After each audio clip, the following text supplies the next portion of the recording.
Belated happy Dashami. In last No session problem, we discussed madam. about the okay, thank you very much. Last session we discussed about how to insert the data inside this electronic worksheet, right?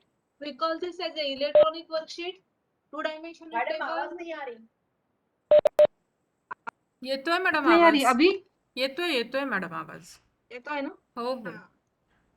Electronic worksheet, two-dimensional matrix, database, okay, and by default this displays us 3 sheets on the screen. We have this matrix having cells. All the cells have unique address, which is column name and row number. Okay, we use all these cell addresses in our formulas, and whatever we have to apply different analysis, we can apply on the existing data by using the cell addresses. Okay, in last session we have discussed about how to insert different formulas. जो हमको पता है वो हम कैसे insert कर सकते हैं, जो हमको नहीं पता है वो फॉर्मूला मेनू से कैसे ले सकते हैं, ये सारी चीजें हमने कल देखी थी. How to insert sheet row, how to insert sheet columns, ये भी हमने देखा था. उसके बाद में हेडिंग्स कैसे लिखते हैं, सेंट्रलाइज कैसे करते हैं, मर्ज एंड सेंटर का यूज क्या हो रहा है, ये भी हमने कल देखा था, राइट. अभी हमको क्या देखना है कि एडवांस चीजें इसमें क्या क्या आ रही है जो हमारे रिसर्च वर्क में बहुत ज्यादा यूजफुल होगी. ओके, ऑडिबल है ना madam? Yes Yes, madam. ma'am. Sound थोड़ा लो आ रहा है. यस मैम, वॉइस अभी? थोड़ा लो है, थोड़ा सा. अभी माइक चालू नहीं है, आवाज बहुत स्लो आ रहा है. क्लियर है मैडम, नो प्रॉब्लम. स्लो आवाज आ रहा है. क्लियर है? फ्रेंड्स, अगर आवाज आपको कम आ रही होगी तो please use earphone, because I can hear her properly. Headphone वगैरह यूज कर लीजिए. Yes ma'am, please continue. Okay, so in last session हमने एक चार्ट बनाया था, चार्ट 1, फिर बार चार्ट बनाया था, फिर लाइन चार्ट बनाया था, फिर पाई चार्ट बनाया था. उस चार्ट में हमने हमारे बाकी भी सेटिंग्स सब किए थे. Again we can see the existing data in a sheet 1. Okay, अब देखिए अब हमने क्या किया है, हमारा जो डेटा था उसको हमने इलेक्ट्रॉनिक वर्कशीट में ट्रांसफर कर दिया है इन रोज एंड कॉलम्स. ओके, उसके बाद उसके ऊपर जो एनालिसिस पार्ट था वो भी हमने कर लिया है थोड़ा बहुत. लेकिन इससे और ज्यादा एनालिसिस जब हमको करना है, और ज्यादा फॉर्मूलाज हमको लगाने हैं, इसमें से कुछ डेटा एक्सट्रैक्ट करना है. एक्सट्रैक्ट करना है यानी हमारे रिसर्च फॉर्मूलाज रिलेटेड कुछ इंफॉर्मेशन हमको उसमें से लेनी है. ओके, तो ऐसी इंफॉर्मेशन लेते समय हमको क्या करना है, we have to use the advance settings, advance formattings. Okay, और हर बार मैं कहती हूँ कि अगर एडवांस फॉर्मेटिंग्स हम करने जा रहे हैं, before that you must take the backup of your data.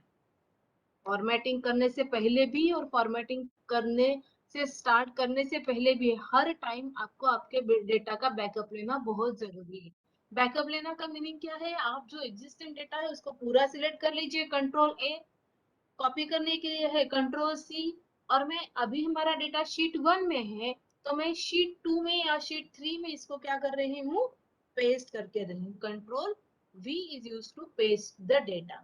अब ये चीज क्यों कर रहे हैं हम, क्योंकि मेरा जो एग्जिस्टिंग डेटा है उस डेटा को मुझे कहीं तो भी सिक्योरली स्टोर करके रख देना है. क्योंकि अगर मैं गलती से किसी पर्टिकुलर सेल पे कोई फॉर्मेटिंग कर रही हूँ, कोई फॉर्मूलाज अप्लाई कर रही हूँ और कुछ गलत होता है, कभी कभी क्या होता है सिलेक्शन करते समय हम गलती कर देते हैं.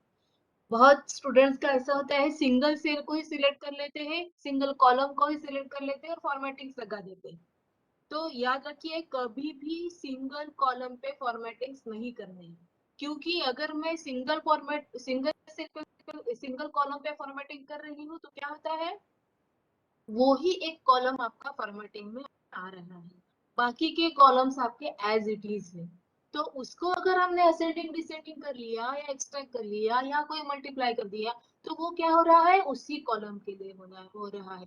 तो एवरी टाइम हमको ये ध्यान देना है कि एडवांस फॉर्मेटिंग करते समय, एडवांस एनालिसिस करते समय हमको पूरा डेटा सिलेक्ट करना है। ठीक है, अब देखिए ये जो डेटा है हमारा एग्जिस्टिंग डेटा वो बहुत कम है, तो इसलिए मैं क्या करती हूँ यहाँ पे थोड़ा सा डेटा आपके लिए बढ़ा देती हूँ यानी मैं थोड़े से मेरे पास कुछ नाम्स है वो मैं यहाँ से कॉपी कर लेती हूँ, कंट्रोल सी, और शीट में आके यहाँ पे उसको पेस्ट देती हूँ, कंट्रोल वी, और ये थोड़े से इनके नाम बढ़ा देती हूँ क्योंकि मेरे पास जो मेरे कॉलेज के स्टूडेंट्स के डेटा है वो मैंने ले लिया है। अब ये जो हमारे मार्क्स है इन मार्क्स को भी मैं ऐसे ही कॉपी कर लेती हूँ। Sorry,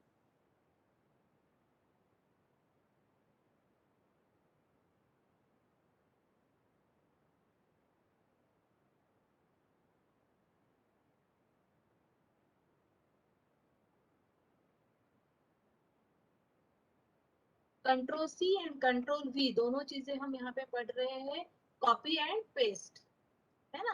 control C is use to copy and control V is use to paste. तो इस तरह से हम क्या कर रहे हैं, हमारा डेटा थोड़ा सा बढ़ा देते हैं, सेम ही डेटा होगा क्योंकि आंसर्स तो सेम ही रहने वाले हैं 1 2 3 4 में से। और देखिए जब हम हमारी पूरी डेटा एंट्री कर चुके हैं, हमारे जितने भी स्टूडेंट्स हैं उनकी इंफॉर्मेशन ले चुके हैं, उसके बाद हमको क्या करना है, जो हमने फॉर्मूलाज डाले थे we have to just drag that formulas, है ना। ये जो सारे फॉर्मूलाज है इसके जहां पे हमने फॉर्मूलाज डाले हैं उस कॉलम को हमको सिलेक्ट करना है और नीचे तक के इसको ड्रैग कर देना है so that we get the entire result, है ना। पूरा रिजल्ट मेरे पास यहाँ पे आ चुका है। अब देखिए और एक चीज होती है कि मैंने रोल नंबर डालते समय तीन चार ही रोल नंबर थे क्योंकि हमने 6 ही बच्चों का डेटा यहाँ पे इंसर्ट करके रखा था, राइट। तो अभी मुझे क्या करना है,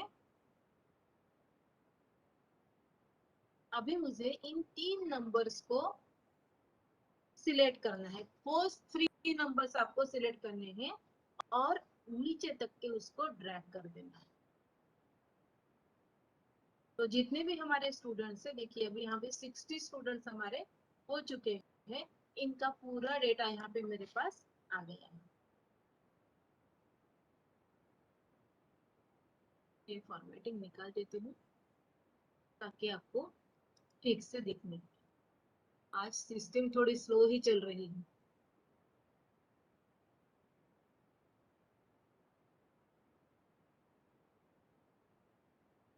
जाने दो रहे।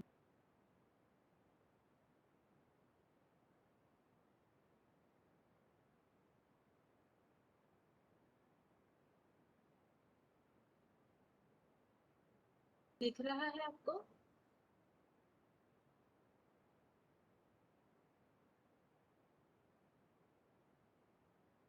देखो हम क्या कर रहे हैं, फर्स्ट 3 नंबर्स हमने सिलेक्ट कर लिए हैं और नीचे तक के हम उसको ड्रैग कर देते हैं so that we get the entire numbers. अब इसी तरह से हम क्या कर सकते हैं, अगर मेरा डेटा जनवरी फरवरी मार्च है तो मैं क्या करूंगी, 3 कॉन्सेक्यूटिव नंबर्स यहाँ पे डाल दूंगी, जनवरी फरवरी एंड मार्च, और इनको तीनों को सिलेक्ट करके मैं लास्ट तक के ड्रैग कर दूंगी। तो जितने भी मेरे बाकी के मंथ्स है वो मेरे पूरे यहाँ पे आ जाएंगे। देखो ठीक है, इस तरह से हमारी कुछ सीरीज है ना, 30 60 की सीरीज है, 90 की सीरीज है, या कोई हमारे 2001 2005 2010 ऐसे कोई सीरीज है। तो जो भी सीरीज हमारी होती है उसके 3 नंबर्स आप वहां पे डालिए, संडे मंडे ट्यूसडे 3 डालिए, बाकी नीचे तक के ड्रैग कर दीजिए, तो पूरा डेटा आपका इमीडिएटली वहां पे आ जाएगा। ठीक है, तो इस तरह से हम क्या कर सकते हैं, हमारा पूरा डेटा यहाँ पे इंसर्ट कर सकते हैं, राइट। तो ये मैंने आपको छोटी छोटी बातें बता दी है। अभी हमारे पास पूरा डेटा है, इस पूरे डेटा का बैकअप हम ले लेते हैं, कंट्रोल ए कंट्रोल सी, और मैं शीट नंबर 3 में इसको यहाँ जाके पेस्ट कर देती हूँ, कंट्रोल वी। ओके, फिर से हम आ गए हमारे शीट नंबर 1 में, राइट। अब और एक काम की चीज मैं आपको बता रही हूँ, ये जो शीट 1 2 3 है, इनको हम रीनेम कर सकते हैं। इसको क्या करना है, राइट क्लिक कर देना है और रीनेम कर देना है, ठीक है नहीं? रीनेम करने से क्या होगा, it allows you to make the change. ये मेरा ओरिजिनल डेटा है, ओरिजिनल दे दिया, और ये शीट 3 में जो है ये मेरा बैकअप है, तो मैं इसको बैकअप करूँ, राइट। तो ओरिजिनल में मैं क्या कर रही हूँ, सारे काम कर रही हूँ, और बैकअप मेरा क्या है, सेफली स्टोर डेटा है। तो ऐसे इस तरह से जब हम एनालिसिस करके अलग अलग जगह पे इसको स्टोर करते जाएंगे, तो हम उसको प्रॉपर नेम से असाइन करते जाएंगे, ठीक है। अब देखिए, अब हमको क्या करना है, हमको अभी डेटा मेनू से जाना है, राइट। हमने क्या किया है, हमने एनालिसिस कर लिया है कि कितने बच्चों ने क्या आंसर दिया है, वो पास हुए या फेल हुए, ये सारी चीजें हमने यहाँ पे उसका असेसमेंट कर लिया था। लेकिन अब मुझे क्या करना है, now here I have to apply some formatting so that I can get the merit list. Merit list का मतलब होता है हम किसी पर्टिकुलर कॉलम पे उसको अरेंज कर रहे हैं इन डिसेंडिंग ऑर्डर, है ना। जो भी एग्जिस्टिंग डेटा है उसको हम असेंडिंग या डिसेंडिंग ऑर्डर में अरेंज कर सकते हैं। तो ये केयरफुली देखिए कि ये रोल नंबर से लेके रिजल्ट तक के पूरा नाम हमको सिलेक्ट कर लेना है, पूरा डेटा, ठीक है। सिलेक्ट करने के बाद जाना है डेटा मेनू में। डेटा मेनू में जाने के बाद तो आपको यहाँ पे दिख रहे हैं A to Z and Z to A। A to Z और Z to A का मीनिंग होता है arrange the data in ascending order या arrange the data in descending order. Ascending का मीनिंग होता है छोटे से बड़े तक के, और डिसेंडिंग का मीनिंग होता है बड़े से छोटे तक के, यानी स्मॉलेस्ट टू लार्जेस्ट या लार्जेस्ट टू स्मॉलेस्ट। इस तरह से हम उसको अरेंज कर सकते हैं, ठीक है। लेकिन क्या होता है, जब हम किसी डेटा को सिलेक्ट करके A to Z कहते हैं, यानी ये दो ऑप्शन यूज करते हैं, A to Z और Z to A वाला, तो ये क्या करता है, this arrange the data in ascending order या in descending order on the basis of first column, ठीक है।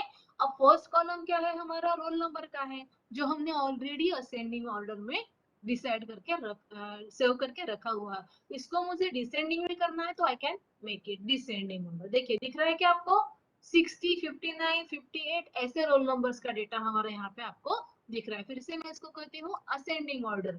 तो जैसे ही क्लिक करते हैं वो क्या होता है, असेंडिंग ऑर्डर में स्टोर होके रह जाता है, ठीक है।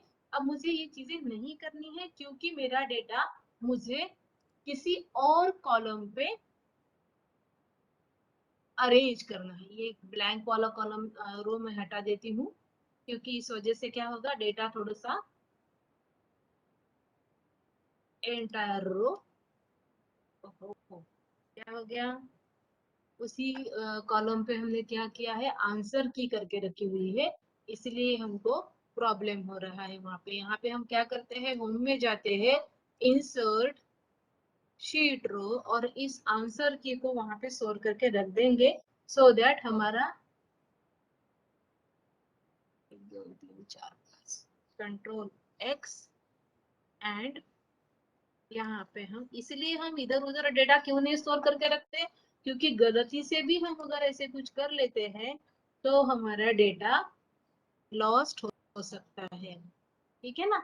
इसलिए हम क्या करते हैं, इसको यहाँ पे नहीं लेते हैं, करते हैं कंट्रोल एक्स, इसको थोड़ा ऊपर में ले लेते हैं, कंट्रोल बी, ताकि ये एक जो लाइन है वो हमको तकलीफ ना दे, क्योंकि एक जो ब्लैंक रो है, ब्लैंक डेटा है, वो अरेंजमेंट में कहीं तो भी इधर उधर शिफ्ट होते जाएगा और वो हमको तकलीफ देगा, ठीक है।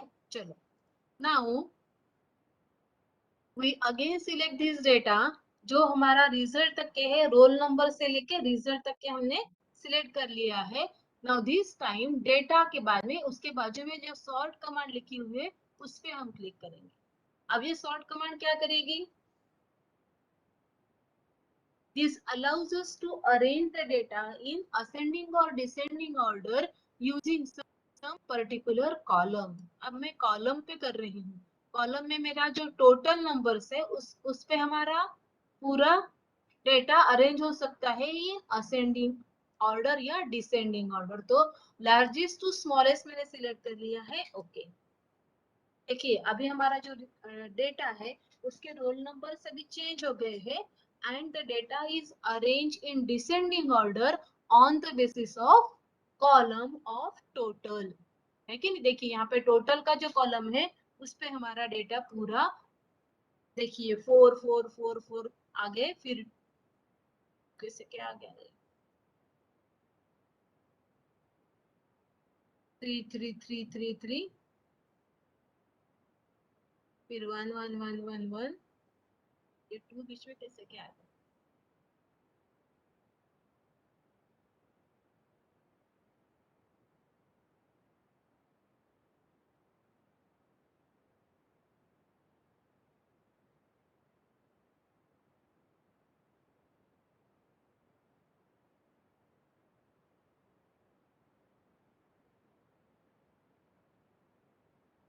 ठीक है, सो दिस वे हमने क्या किया, टोटल पे इसको अरेंज कर दिया। इसी तरह से हम किसी भी कॉलम पे इस डेटा को अरेंज कर सकते हैं। अगर मुझे ये डेटा किसी नाम से भी अरेंज करना है, किसी भी कॉलम पे कर सकते हैं आप। ठीक है, अभी हमने टोटल पे किया था। Now we can arrange this data in ascending और descending order using the name also. देखिए नेम पे करती हूँ मैं स्टूडेंट नेम, अभी हम कर रहे हैं उसको A to Z या Z to A, कैसे भी करना है। A to Z लेती हूँ मैं, तो ए नाम वाले जो पहले है वो पहले आ जाएंगे, उसके बाद में B वाले आ जाएंगे, उसके बाद में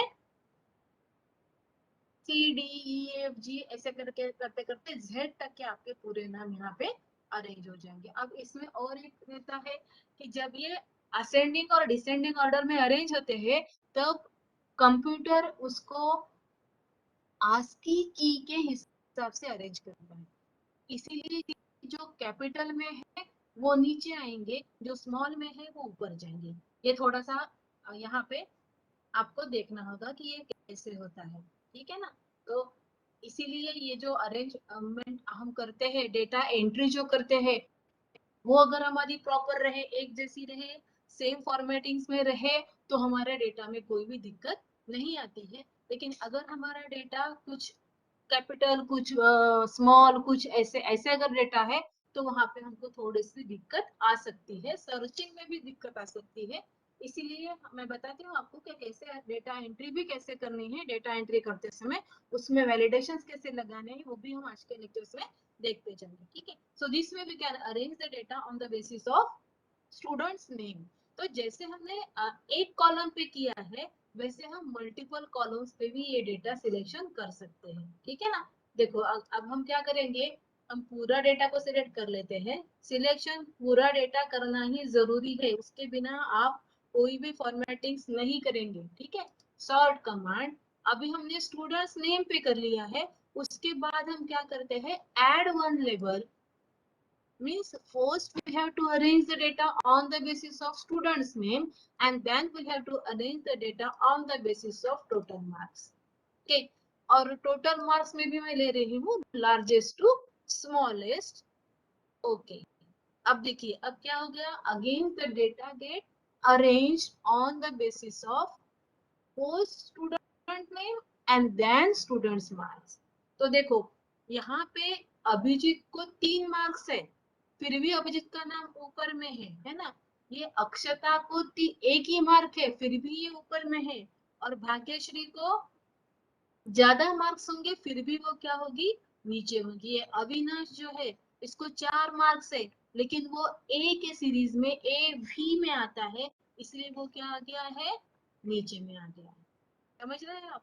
तो इस तरह से आपका data first arrange on name then arrange on total number, ऐसे हो गया है। ठीक है, अब इसको हम और चेंज कर देते हैं, arrange the data, selection proper होना जरूरी है, उसके बिना आपके नेम्स नहीं आएंगे, कॉलम नेम नहीं आएंगे, आपको प्रॉब्लम हो सकता है। ठीक है ना, मैं ये जो सॉर्ट बाय है इसको मैं डिलीट कर देती हूँ, डिलीट दिस लेवल। तो पहले क्या हो गया, टोटल पे हो गया सॉर्टिंग, एंड देन बाय में ले रही हूँ स्टूडेंट्स के name A to Z। Okay, अब देखिए अब ये डेटा कैसे हो गया। Now this time this data is arrange first on total number. जो सीक्वेंस हम देंगे उसी सीक्वेंस से हमारा डेटा क्या होगा, अरेंज होगा। First on total then on name. ठीक है, तो इस तरह से हमारा डेटा पहले 4 वाले आ गए हैं और फिर बाकी का डेटा यहाँ पे अरेंज हो रहा है। तो इस तरह से हमारी डेटाबेस क्या हो सकती है, अरेंज हो सकती है। तो this is for data sort. समझ गए, सॉर्टिंग हम एक कॉलम पे भी कर सकते हैं, मल्टीपल कॉलम पे भी कर सकते हैं, अलग अलग लेवल्स हम वहां पे ऐड कर सकते हैं। बस ध्यान रहे कि ये सब करते समय पूरा के पूरा डेटा सिलेक्शन में आ जाए, किसी एक ही कॉलम पे हमको अरेंज नहीं करना है। ठीक है, चलो then next option is filter command. Filter command क्या है, मैंने ये पूरा डेटा अरेंज कर लिया है, एनालिसिस कर लिया है, अभी मुझे क्या करना है, अभी इसमें से मुझे कुछ डेटा एक्सट्रैक्ट का मीनिंग होता है इसमें से मुझे कुछ पार्ट निकाल के देखना भी है, अलग जगह पे स्टोर भी कर लेना है, या कुछ काउंटिंग भी उसमें से कर लेना है। So for that purpose we can first we have to select the data, entire data, then use data filter command. देखिए ये जो कुछ कुछ कमांड्स है वो सिंपली डेटा में ही आती है। जैसे मैंने आपको कहा था formula is comes under formulas only. Chart जो बनाते हैं वो इंसर्ट से ही बनता है, इंसर्ट चार्ट। फॉर्मूलाज आते हैं फॉर्मूला से, वैसे ही सॉर्टिंग आता है डेटा में, फिल्टर आता है डेटा में। अभी मैं और 3-4 कमांड सबको पढ़ाने वाली हूँ, वो सारे आने वाली है डेटा में। तो आप अपने पास लिख लीजिए ऊपर में डेटा, उसके नीचे लिख लीजिए। ठीक है, नंबर 1 डेटा के अंदर कौन से है, सॉर्ट आ रहा है, उसके अंदर क्योंकि ये 2-3-4 कमेंट्स ऐसे हैं जो आपके डेटा में ही आने वाले हैं।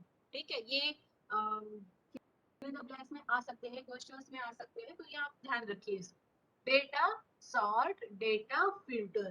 फिल्टर पे जैसे ही हम क्लिक करते हैं तो एक छोटे छोटे ट्रायंगल्स आपको हर कॉलम के नीचे दिख रहे हैं।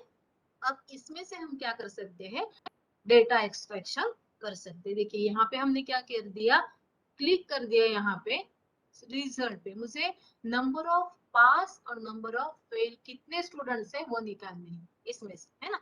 तो मैं क्या करूंगी, पहले ये डिसेलेक्ट कर लेती हूँ, इसमें से पास को ही क्लिक करती हूँ।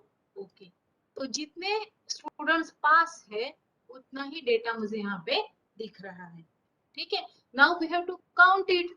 अब काउंट करो तो चलो 1 2 3 4 5 6 ऐसे करते करते हम क्या करते हैं, नीचे तक क्या आते, फिर कौन सा सेल ऊपर चला गया, काउंटिंग में आया कि नहीं आया, ये हमको पता नहीं होता। इसीलिए ऐसे काउंटिंग नहीं करना है। काउंटिंग करने के लिए आपको क्या करना है, you have to just select that particular column. देखिए पास तक के हमने सिलेक्ट कर लिया उसको, तो नीचे में आ गया हमको काउंट 38, यानी 60 में से 38 बच्चे क्या है, पास है। लिख लीजिए आपके पास में पास 38।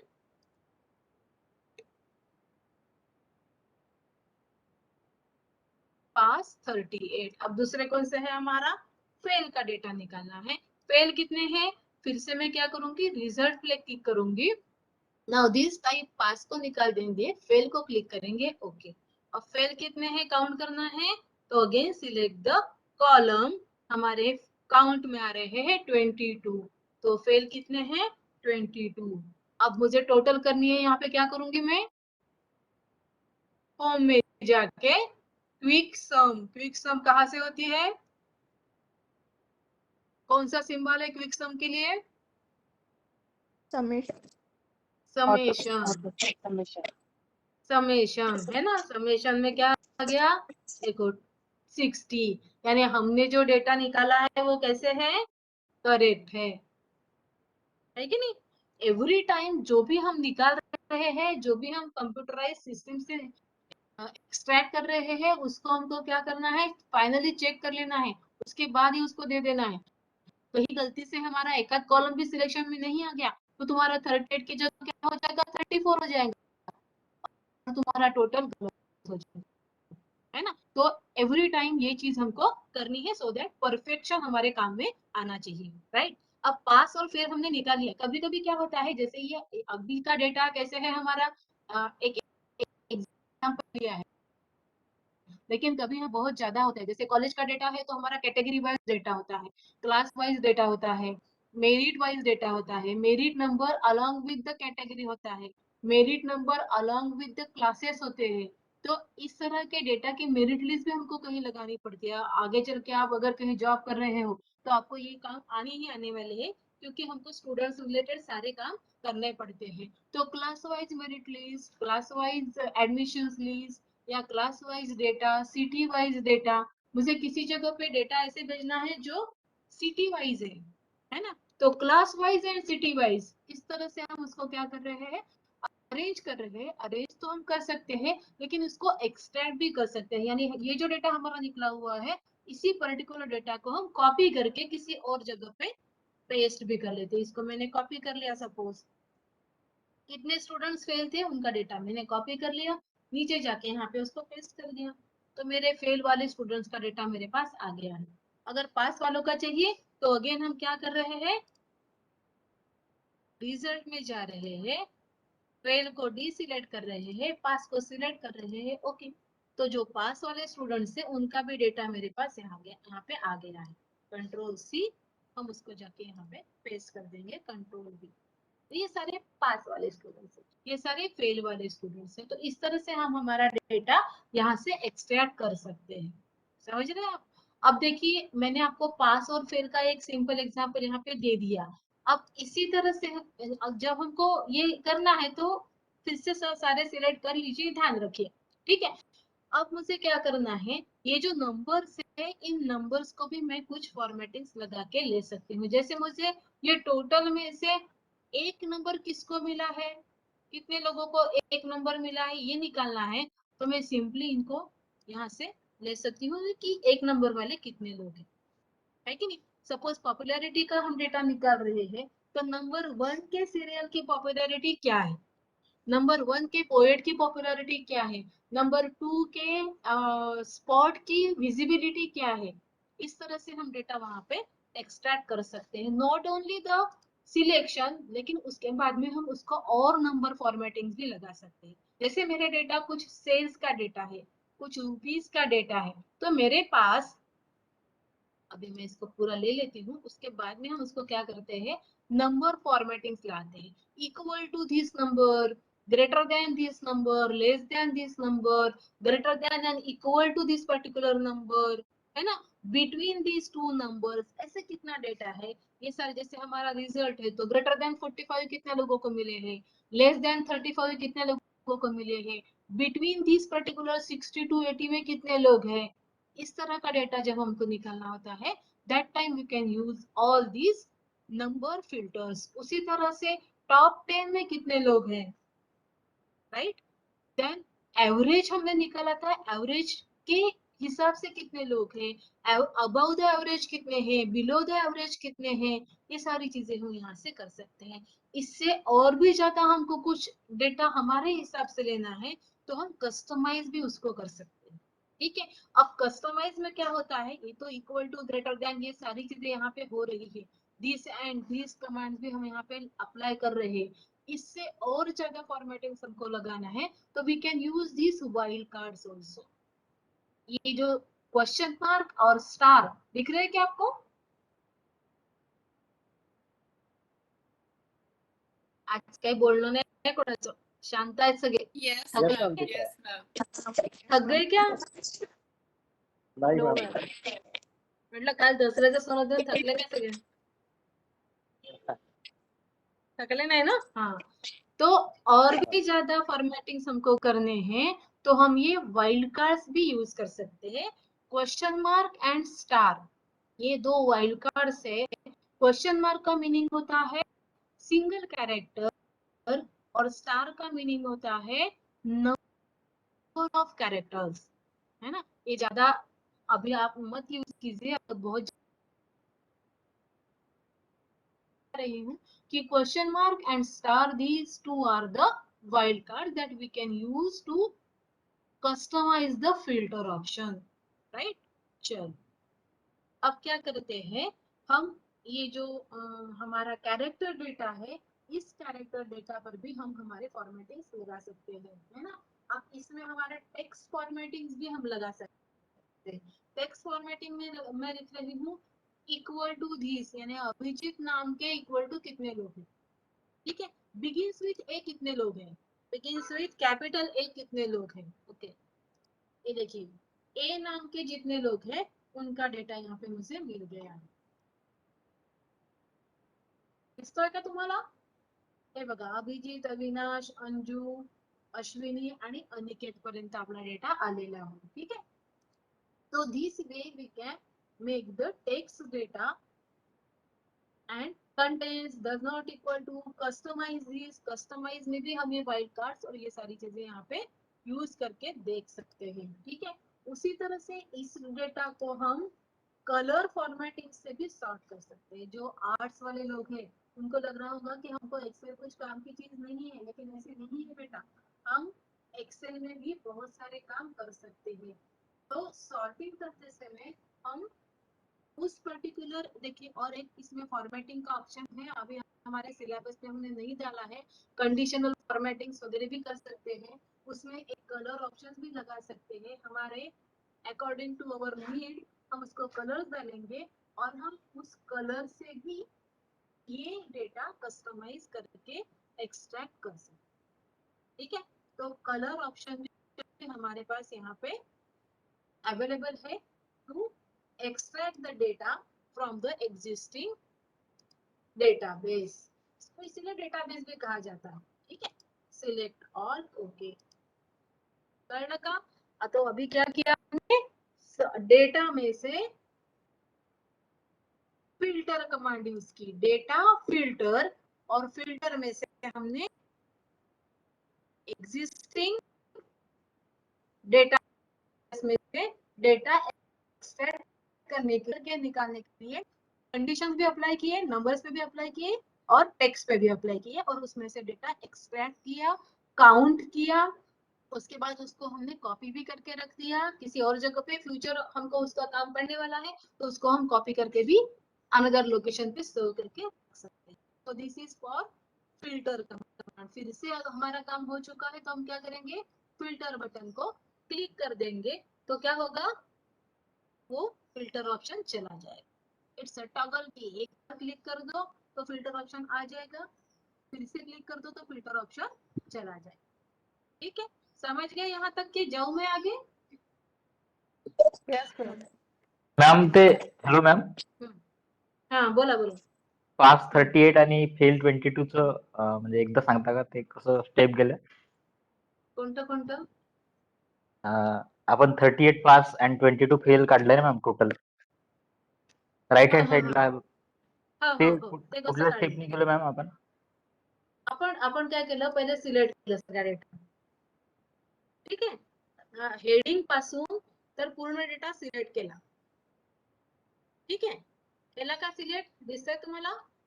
पूर्ण हो सिलेक्शन मॅम. झालं आपलं, ठीक आहे। त्यानंतर आपण गेलो डेटा मेनूला, आहे ना, इथे बघा हे आहे होम आहे, इन्सर्ट आहे, पेज लेआउट आहे, फॉर्म्युलाज आहे, मग डेटा, डेटाला गेलो, डेटा गेल्यानंतर त्याच्या बाजूला आहे फिल्टर कमांड, दिसते ना तुम्हाला? फिल्टर चाळणी सारखा एक सिम्बॉल आहे, हो मॅम. हाँ त्याला क्लिक केलं, जैसे हम क्लिक कर लेते हैं क्या होता है, छोटे छोटे ट्रायंगल हमारे हर कॉलम के बाजू आ जाते हैं, दिसतोय का? हो मॅम. हाँ फिर क्या किया हमने, उस रिजल्ट के कॉलम को रिझल्टला केला क्लिक, मग मी मग मला पास हवे होते तर मी पासला क्लिक केलं, काय झालं, जितके लोक पास आहे त्यांचा डेटा दिसायला लागला। मग मी ह्या कॉलमला काय केलं, पासच्या कॉलमला सिलेक्ट केलं। आता बघा मी पासच्या कॉलमला सिलेक्ट करताना चुकून माझं इकडे पण गेलं बोट, इकडे गेलं तर काय झालं, काउंट्स माझे वाढले, आहे ना. जितकं जितकं जाल तुम्ही जितकं तितके तुमचे काउंट वाढत जातील. खालची बघा, खालच्या टास्क बार वरती तुम्हाला सगळं दिसून राहिलेलं है ना. हाँ तो मुझे ये नहीं चाहिए, मुझे सिंपली पास वाला ही चाहिए. तो एक ही कॉलम को सिलेक्ट करना है हमको. काउंटिंग कितने आ गए नीचे में दिख रहा है आपको, यहाँ पे दिख रहा है, yes, दिसला ma'am. का? Yes ma'am. हो मॅम. क्या है 38. कितने आहे काउंट 38. म्हणजे पास किती झाले, पास किती झाले, 38 लोग पास झाले. मैं पुनः इथे क्लिक करते हैं. नाउ दिस टाइम मैंने पास को डिसिलेक्ट कर दिया, फेल को सिलेक्ट कर दिया. ओके, अब क्या हो गया, अब फेल वो फेल कितने हैं काउंट में दिख रहा है यहाँ पे नीचे में.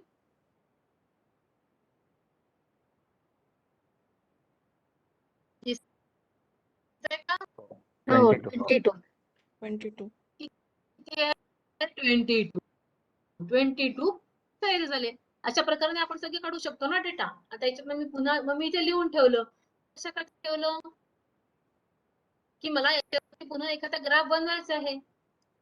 तर मग मी काय करेल, मला सिलेक्ट करेल ना, मग काय जाईल, ग्राफ कुठनं बनतो, इंसर्ट चार्ट.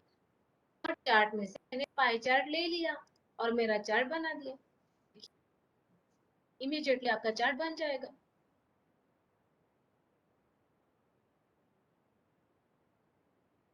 स्लो आहे थोडंसं सिस्टीम. दिसला का हाँ मॅम. तुमचा चार्ट, चार्ट दिसला. पर्सेंटेज पास आणि फेल, इतके लोक पास आहे, इतके पर्सेंट पास आहे, इतके पर्सेंट फेल आहे. म्हणजे तुम्हाला पर्सेंटेज काढायची गरज नाही. इमिजिएटली इथे तुम्हाला काय झालेलं आहे, पर्सेंटेज काढून मिळून गेलेलं आहे ना. आणि कशाचं पर्सेंटेज आहे ते पण हवं असेल तर हे पासचं पर्सेंटेज आहे, हे फेलचं पर्सेंटेज आहे, ते पण लिहून आलेलं आहे. ठीक आहे. Now I want to move this chart. कारण काय झालेलं आहे, because the chart is exist, chart is design on the same worksheet, on the working worksheet. ज्या वर्कशीट मध्ये आपण काम करतो आहे त्याच वर्कशीट मध्ये तुमचा ग्राफ काय झालेला आहे, बनलेला आहे.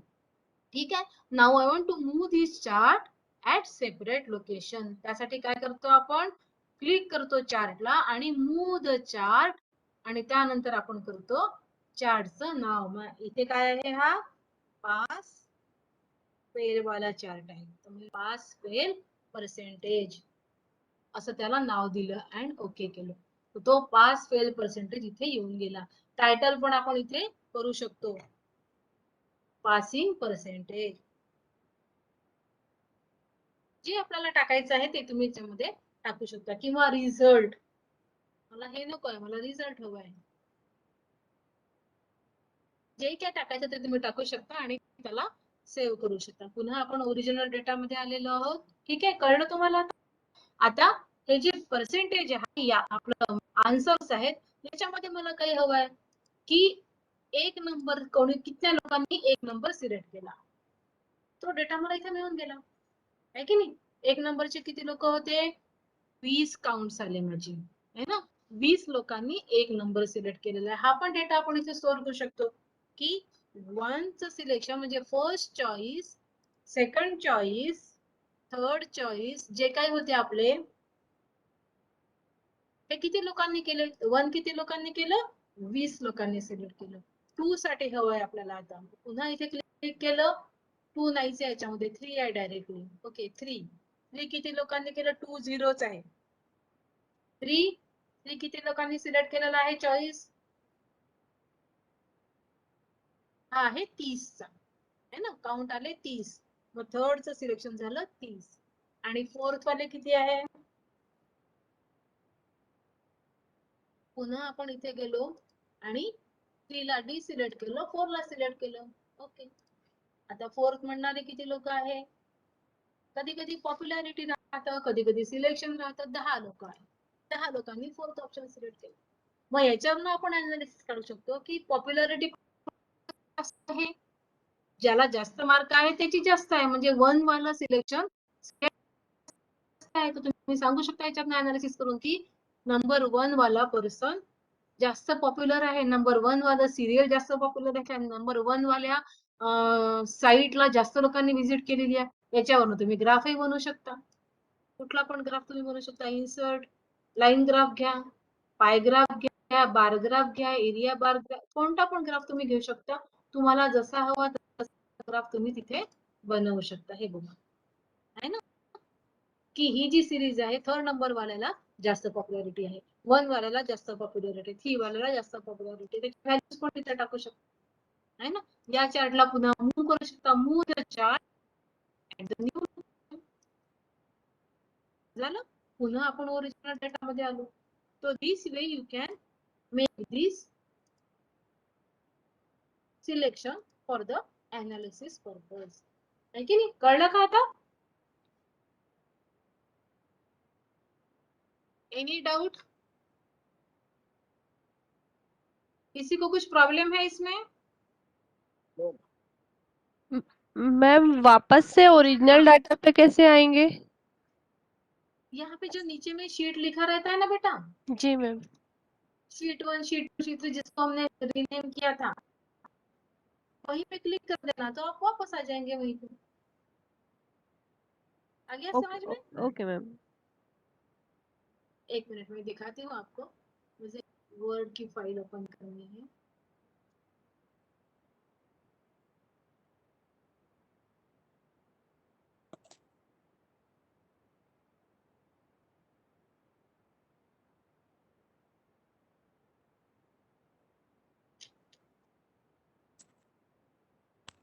जस्ट एक मिनट. हाँ देखो हम क्या है, हम अभी चार्ट में चले गए, फेल और पास के चार्ट में चले गए. दिख रहा है क्या आपको? हाँ तो ये यहाँ पे देखिए नीचे में दिख रहा है चीजें, पाई चार्ट, लाइन चार्ट. यहाँ पे हमने एक ओरिजिनल नाम लिख के रखा हुआ है. दिख रहा है? ओरिजिनल को जैसे ही क्लिक करेंगे हम हमारे ओरिजिनल डेटा में आ जाएंगे. अगर हम बैकअप पे क्लिक करेंगे तो बैकअप के डेटा में जाएंगे. अगर हम चार्ट पे क्लिक करेंगे तो चार्ट में चले जाए. दिख रहा है क्या आपको? समझ गए? जी मैम. जी मैम. जी. जी मैम. अभी हम डेटा में से 2 पार्ट कर चुके हैं. कौन सा? Data sort and data filter कर चुके हैं. ठीक है. अब और एक बहुत काम की चीज है जिसका नाम है टेक्स्ट टू कॉलम. क्या नाम है उसका? Text to column. Text to column कैसे है कि अगर हमारा डेटा किसी टेक्स्ट फॉर्मेट में है ना.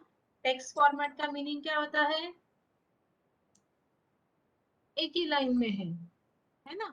टेक्स्ट फॉर्मेटिंग में क्या होता है, एक जस्ट मिनट, क्या मैं आपको एक वर्ड की फाइल ओपन करके दिखा देती हूँ.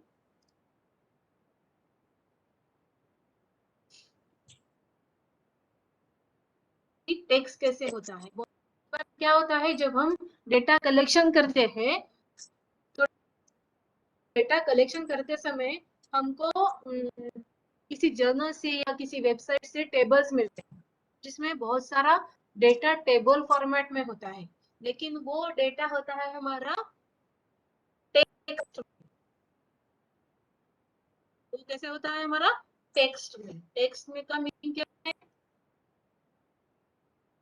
कि वो टेबल में नहीं है, सिंपल टेक्स्ट में ही है.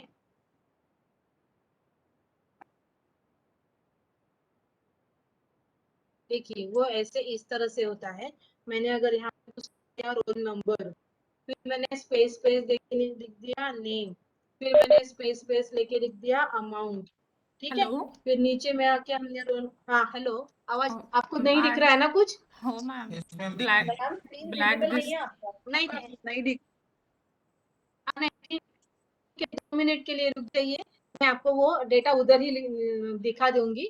वो टेक्स्ट कैसे, क्योंकि ये 10 बार स्क्रीन शेयर करने में फिर से प्रॉब्लम हो जाएगा. अच्छा अच्छा ठीक मैं है मैम. वर्ड में, हाँ वर्ड में कर रही हूँ मैं टाइप और आपको दिखा रही हूँ, क्योंकि वो मैं फिर से कर दूंगी ना यहाँ पे फिर से प्रॉब्लम हो जाएगा, क्योंकि वो शेयरिंग थोड़ा सा आज तकलीफ दे रहा है ना, इसलिए मैं आपको शेयर नहीं कर रही हूँ वो स्क्रीन. वो 2-3 लाइन का डेटा है. आप बस जस्ट इमेजिन कि मैं यहाँ पे वर्ड का डेटा वर्ड में टाइप कर रही हूँ जो डेटा मेरा टेक्स्ट में है, ठीक है। टेक्स्ट में है इसका मतलब ऐसे होता है वहां पे कोई भी टैब यूज नहीं किया है या कोई भी क्या बोलते हैं,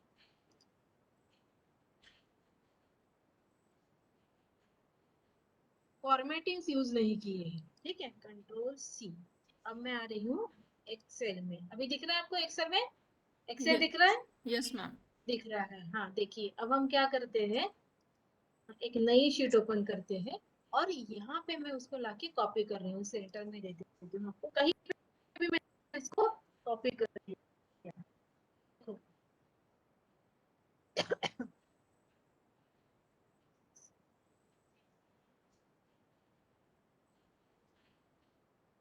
और से भी लेना है ये नोट।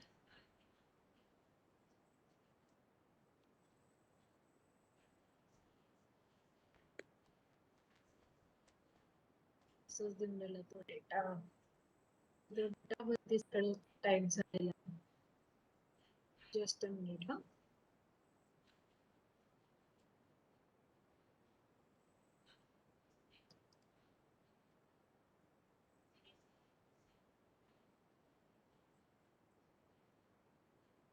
कुठनं आपण कॉपी करून आणतो की नाही डेटा, तर तो जो आणलेला डेटा आहे तो आपण तिथनं कॉपी करून इथे पेस्ट करून टाकला। ठीक आहे, मी इथेच करून दाखवते तुम्हाला। रोल नंबर, नेम आणि अमाउंट, ठीक आहे।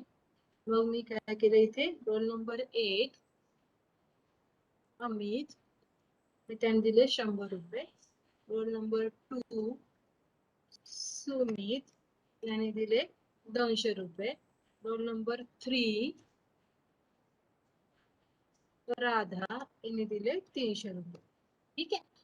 तर हा जो डेटा आहे हा कसा आहे, एक कॉलम मध्ये सिलेक्ट झालेला आहे जो मेरा टेक्स्ट फॉर्मेट में है। तो I have to copy this data anywhere, any location, paste over here in a single column, then select that single column, click at the text to column mode, ठीक है।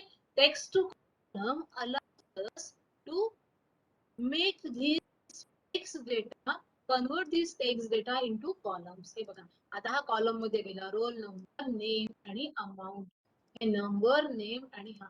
जेव्हा आपल्याला खूप सारा डेटा टेक्स्ट मध्ये असतो तो मध्ये कन्वर्ट करत असतो तेव्हा खूप त्रास होतो। थोडेसे फॉर्मॅटिंग तुम्हाला करावे लागतील, पण तुम्हाला तो 99% डेटा तुम्हाला या ठिकाणी टेबल कन्वर्ट मशीन मध्ये मिळून जातो।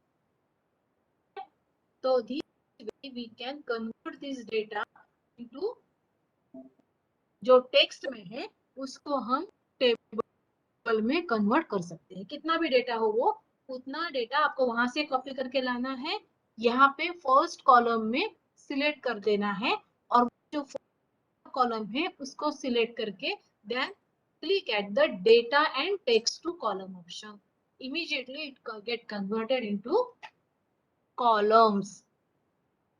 समझ गए, बहुत काम की चीज है। जब भी आपको टेक्स्ट फॉर्मेट में डेटा मिलता है वो अगर हमको टेबल में डालना है तो आपको टेबल्स क्रिएट करने पड़ते हैं, देन उसके एक एक की एंट्री करनी पड़ती है। अगर मेरा 10-15 का डेटा है तो उसको एंट्री करने में समय निकल जाए। अगर ये ऑप्शन मैं यूज कर रही हूँ तो within no time it get converted into table. समझ के, समजला का कि नहीं समजला? मैम एक बार प्लीज थोड़ा सा दिखा सकते हाँ, थोड़ा सा दिखा देती हूँ। देखिए मेरा जो मैडम डेटा था, मैडम बीच बीच में आपका आवाज मतलब कट रहा है, इसलिए वो कुछ समझ नहीं आ रहा कुछ। समझ नहीं आ रहा है, थोड़ा सा ये डिफिकल्ट चीज है। देखिए हम क्या करते हैं, जब भी हम डेटा को किसी जर्नल से किसी वेबसाइट से कॉपी करके लाते हैं तो उसको जब हम पीडीएफ बना देते हैं, वहां से डेटा लेते हैं, तो हमारा डेटा क्या होता है, टेबल में दिखते रहता है लेकिन वो होता है टेक्स्ट में। वो कैसे होता है, टेक्स्ट फॉर्मेट में होता है। एक्सक्यूज मी हाँ नहीं तो, हाँ बोलिए। मैम पीडीएफ से तो कॉपी नहीं होगा। होता होता होता बहुत होता जगह है। पे हो जाता है होता है कॉपी होता है। और अगर वो लॉक है तो नहीं होता है। वो पीडीएफ अच्छा। अगर किसी ने लॉक करके रखी है तो फिर नहीं होता है, क्योंकि फॉर द सिक्योरिटी पर्पस वो लोग आपको कहते हैं कि पेड कीजिए पैसे फिर हम आपको डेटा देंगे। तो वो अच्छा। डेटा बेसिस से आपको, हाँ वो पीडीएफ से आपको कॉपी नहीं होता है, क्योंकि उन लोगों ने उसको लॉक करके रखा है। नहीं तो कोई भी उनका ओरिजिनल डेटा ले लेंगे ना, तो किसने लिया है क्या लिया है वो सारी इंफॉर्मेशन लिए बिना वो आपको अलाउ नहीं करते कि आप उसको कॉपी कर ले करके। क्योंकि लोग क्या करते हैं, वाङ्मय चौर्य म्हणतात त्याला, है ना? क्या बोलते हैं मराठी में, वाङ्मय चौर्य म्हणजे दुसऱ्यांचं टेक्स्ट, दुसऱ्यांचं लिखित, दुसऱ्यांचं डेटा कॉपी करणे, जो क्राइम है, जिसको प्लेगियरिज्म में पकड़ा जाता है। प्लेगियरिज्म में पकड़े गए तो आपका पूरा डेटा कैंसिल हो जाता है, आपका पूरा पीएचडी भी कैंसिल हो सकता है। तो प्लेगियरिज्म के लिए आपको ये चीजों के लिए ध्यान रखना है कि अगर आप किसी डेटा को किसी जर्नल से लेते हैं, किसी वेबसाइट से लेते हैं, तो उसका नाम आपके रेफरेंसेस में आना चाहिए। अगर रेफरेंसेस में आप उसका नाम देते हैं तो प्लेगियरिज्म आपको क्राइम नहीं कहेगा, है ना? वो केस में आपको रिलैक्सेशन मिल जाएगा। लेकिन अगर आप चोरी से उसका कॉपी करके ला देते हो तो वो आपको प्लेगियरिज्म में पकड़ लेंगे। प्लेगियरिज्म नहीं चाहिए तो एवरी टाइम आप उसका एड्रेस, हिरवाड़े का लेक्चर हो चुका है? हिरवाड़े No, मैडम madam. बहुत अच्छे से आपको, हाँ नो मैम। हिरवाड़े मैडम का लेक्चर मॅडम रहेगा। आजपासून आहेत, वो आज आहेत, आज आहे दुपारपासून. ना? हो. हाँ हाँ, हिरवाड़े मैडम आपको बहुत अच्छे से बताएंगे कि प्लेगरिज्म से कैसे आपको बचना है, और एवरी टाइम आपको रेफरेंसेस कैसे बनाने हैं, बिब्लियोग्राफी कैसे बनानी है, उसे सीख लीजिए। बहुत काम की चीज है। जब आप डॉक्यूमेंटेशन करोगे तब आपको ये बहुत काम में आने वाला है। तो जब मैडम का लेक्चर रहेगा तो कागज पेन साथ में रखना और एक एक चीज नोट करके रखना, क्योंकि बाद में आपको कोई भी पढ़ाने वाला नहीं ये चीज। ये जो रिफ्रेशर में आपको ये प्री पीएचडी में जो पढ़ाया जाता है ना बेटा, वो आपको बहुत नसीब वाले लोग हो आप, आपको बहुत अच्छे अच्छे लोग पढ़ा रहे हैं। हिरवाड़े मैडम जैसे लोग आपको पढ़ाएंगे, आशीष लिंगे सर जैसे लोग पढ़ाएंगे, वो आप एकदम अच्छे से सीख लीजिए, है ना? मैडम आपको बता रहे, कितना अच्छे से धार्मिक मैडम आपको बता रहे, कोई नहीं बताता आपको। आप जाइए बाहर, सारे लोग आपको ऐसे करेंगे, ठीक है? तो जाने दो, वो that is not a part of our lecture, but I am going to tell you that अगर ऐसे कुछ डेटा होता है तो वो डेटा आप कॉपी करके ला लीजिए, उसको एक्सेल में कॉपी कर दीजिए, जहां भी चाहिए वहां पे आप उसको कॉपी कर लेते हैं। लेकिन जब उसको कन्वर्ट करना है तब हमको क्या करना है, देखिए ये सेकंड कॉलम में कुछ भी नहीं दिख रहा है कि कुछ यहाँ पे, देखो यहाँ पे जब मैं क्लिक करती हूँ तो यहाँ पे फॉर्मूला बार पे मुझे दिखता है कि रोल नंबर और नेम एंड अमाउंट लिखा हुआ है, यहाँ पे भी दिख रहा है, क्योंकि ये डेटा एक ही लाइन में स्टोर करके रखा हुआ है, क्योंकि उसकी एक ही लाइन बन चुकी है, क्योंकि वो एक लाइन का टेक्स्ट बन चुका है। जब भी किसी डेटा को पीडीएफ में कन्वर्ट किया जाता है या टेक्स्ट में कन्वर्ट किया जाता है तो वो टेबल नहीं रहता, वो टेक्स्ट हो जाता है। लेकिन उसको हम हमारे डेटा के लिए, हमारे पर्पस के लिए उसको कन्वर्ट कर सकते हैं as a table. And for that purpose हमको एक ही लाइन को सिलेक्ट कर लेना है, ये जो सॉरी एक ही कॉलम को सिलेक्ट कर लेना है। सिलेक्ट करने के बाद हम जाएंगे डेटा ऑप्शन में, डेटा के बाद हम जाएंगे text to column. Text to column में क्लिक करने के बाद देखिए यहाँ कुछ डिलिमिटर्स भी होते हैं या फिक्स विड्थ भी होता है। मुझे अगर पता है कि यहाँ पे इन लोगों ने टैब टैब यूज करके किया है तो वो मेरा डेटा इमीडिएटली कन्वर्ट हो जाएगा। अगर नहीं है तो भी हम यहाँ से हमारा डेटा कन्वर्ट कर सकते हैं। नेक्स्ट कीजिए, फिर से नेक्स्ट कीजिए, और यहाँ पे ऑप्शन से देखो टेक्स्ट है, डेट है, बहुत सारी चीजें हैं और एडवांस चीजें भी यहाँ पे हैं। लेकिन अभी आप इतना ही ध्यान रखिए कि फिनिश, अभी आप इतना ही ध्यान रखिए कि मुझे क्या करना है, डेटा में से टेक्स्ट टू कॉलम यूज करना है to convert the text into columns. आता फक्त परीक्षेपुरता अभ्यास करा, नंतर मग आपण ऍडव्हान्स गोष्टी शिकू पुढे, ठीक आहे? So to convert the text into column we can use data and text to column option. आता बघा लगेच हा कॉलम मध्ये चालला गेला, दिसतंय का? दिसतंय का? हो म्हणा, येस मॅम. नाही तर नाही म्हणा, नाही म्हटलं तर मग मी पुन्हा दाखवते, है ना? दिखता है। ठीक है, चलो अभी इसी के साथ आगे जाने से पहले और एक चीज मैं आपको बताती हूँ कि जब मैंने आपको स्टार्टिंग में कहा था कि जो भी डेटा हमने कलेक्ट किया है that data we have to convert into the table, right. और टेबल में करते समय मैंने आपको ये भी क्या कहा कि आप बिल्कुल ध्यान से देखिए कि कौन सा डेटा रो में चाहिए, कौन सा डेटा कॉलम में चाहिए। Once you insert that data into rows and columns, आप उसके बाद कुछ नहीं कर सकते, ठीक है। लेकिन ऐसा नहीं है, ऐसा मैंने तब इसलिए कहा था कि आप उसको अच्छे से ध्यान से सुने, पढ़े और करें।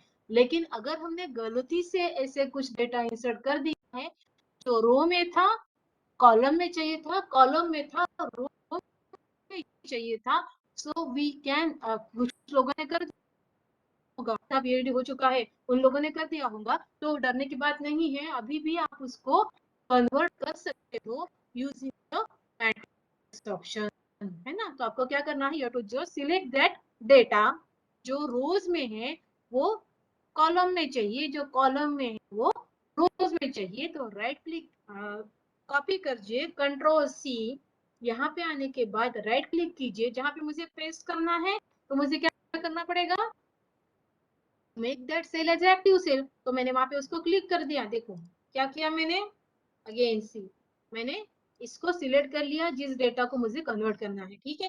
Control C is use to copy the data. फिर मुझे कहाँ पे कॉपी करना है, उस कॉलम को मुझे क्या करना पड़ेगा, एक्टिव करना पड़ेगा। So make that cell active, मुझे क्या करना है, उसको क्लिक करना है। क्लिक करने के बाद राइट क्लिक करना है एंड पेस्ट ऑप्शन में जाना है, ठीक है। पेस्ट स्पेशल में आपको क्या किया जाता है, ट्रांसपोज द मैट्रिक्स, दिख रहा है, ट्रांसपोज द मैट्रिक्स नाम का जो बटन है उसके बाद में आपको क्लिक कर देना है, ओके करना है। तो आपका डेटा रोज में था वो कॉलम में चला गया, कॉलम में था वो रोज में चला गया, दिख रहा है क्या। So this is the transpose of your matrix, दिख रहा है। ये रोल नंबर जो तो 1 2 3 यहाँ पे रो में थे, ये कॉलम में चले गए 1 2 3, और जो ये नेम थे वो भी यहाँ पे ऐसे आड़े हो गए, दिख रहा है क्या। अब इसको फिर से मुझे ऐसे करना है, मैंने ऐसे किया था, मुझे ऐसा चाहिए, फिर से मैं इसको सिलेक्ट कर रही हूँ, control C is use to copy and control V, करने से पहले मैं क्या करूंगी, paste special, transpose the matrix, okay. देखिए फिर से मेरा ओरिजिनल जैसे डेटा था वैसे ही मुझे मिल गया। So transpose of matrix is also very useful, अगर हमने पहले से डेटा एंटर करके रख दिया है और मुझे अभी उसको चेंज करना है उसके लिए, ठीक है। चलो समझ लगा। हेलो हाँ हेलो हाँ बोलिए। मैम, वो टेक्स्ट टू कॉलम फिर से थोड़ा सा एक्सप्लेन कीजिए, क्योंकि आवाज थोड़ी सी आपकी कट हो रही है। अच्छा टेक्स्ट टू कॉलम ना, ठीक। यस ये मैम। देखिए ये जो डेटा था हमारा, ये हमारा टेक्स्ट में था, ठीक है। अब हमको क्या करना है, एक ही कॉलम को जहां से हमने लिया है उसको यहाँ लाके क्या कर देना है, कॉपी कर देना है ना, सॉरी पेस्ट कर देना है। पेस्ट करने के बाद हम हमारे पहले वाले कॉलम को सिलेक्ट करेंगे, देन जाएंगे हम डेटा में से जाएंगे टेक्स्ट टू कॉलम, और फिर उसको नेक्स्ट नेक्स्ट नेक्स्ट करते हुए फिनिश कर देंगे, तो हमारा डेटा टेक्स्ट वाला डेटा है वो कॉलम में कन्वर्ट हो जाएगा, समझे। It's very simple. जहां से हमने लाया है एक्सेल में लाके एक जगह पे कॉपी कर दीजिए, उसी कॉलम को सिलेक्ट कर लीजिए, लिख लीजिए आपके पास। उसी कॉलम को सिलेक्ट करने के बाद डेटा में जाइए, डेटा में जाने के बाद टेक्स्ट टू कॉलम में जाइए, उसके बाद नेक्स्ट नेक्स्ट नेक्स्ट कीजिए, तो आपका डेटा इमीडिएटली कन्वर्ट हो जाएगा कॉलम्स में।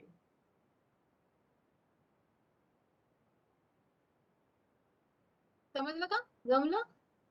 अरुण बघताय का तुम्ही, आप करके देख रहे हो क्या साथ साथ में। Yes ma'am. आपके हाँ यस पास हाँ अगर yes ma'am, ma'am. System, yes हाँ मैम। हाँ सिस्टम है तो आप इमीडिएटली करके देख लीजिए, यानी आपके डाउट्स क्लियर हो जाएंगे उसमें। समझ गए? फिर ये हमारा नेक्स्ट ऑप्शन है, देखिए डेटा में से क्या क्या कर रहे हैं हम, data sort, data filter, data text to column, इतना काम हमने कर लिया है। ठीक है, अभी हमको नेक्स्ट उसी समय मैंने क्या पढ़ाया था आपको, मैम एक मैट्रिक्स बार कैसे ट्रांसपोज का ट्रांसपोज, बताइए। हाँ ट्रांसपोज ट्रांस ऑफ मैट्रिक्स हमने किया था। ट्रांसपोज ऑफ मैट्रिक्स में हमको क्या करना है, कॉलम देखिए टू रो ट्रांसपोज, करना। हाँ column to row, row to column. तो ये यस हमारे ma'am. Roll number, name and amount, हमको ये पूरे कॉलम को सिलेक्ट कर लेना है। सिलेक्ट द एंटायर डेटा, जो हमारे रो में है वो कॉलम में जाएगा, जो कॉलम में है वो रो में आ जाएगा। ठीक है, अब इसको सिलेक्ट करने के बाद control C is use to copy, control C कर दिया। कंट्रोल सी करने के बाद जहां पे उसको पेस्ट करवाना है, दैट लोकेशन पे आपको क्या करना पड़ेगा, we have to make that cell as active cell. Active cell कैसे करते हैं, कितने वेज है एक्टिव सेल करने के, माउस से क्लिक कर सकते हैं। माउस से क्लिक कर सकते हैं, इंटर और इंटर टैब, हाँ, इंटर टैब, टैब एंटर कर नेविगेशन सकते हैं, टैब टैब कर्सर, का यूज कर सकते हैं, कर्सर का यूज कर्सर कर सकते हैं। हाँ ठीक है, मैं अभी क्लिक कर रही हूँ, यहाँ पे हो गया एक्टिव। उसके बाद क्या करना है, राइट क्लिक करना है, माउस का राइट बटन जो राइट हैंड के साथ में है उसको क्लिक कर देना है। देन जाना है पेस्ट स्पेशल में।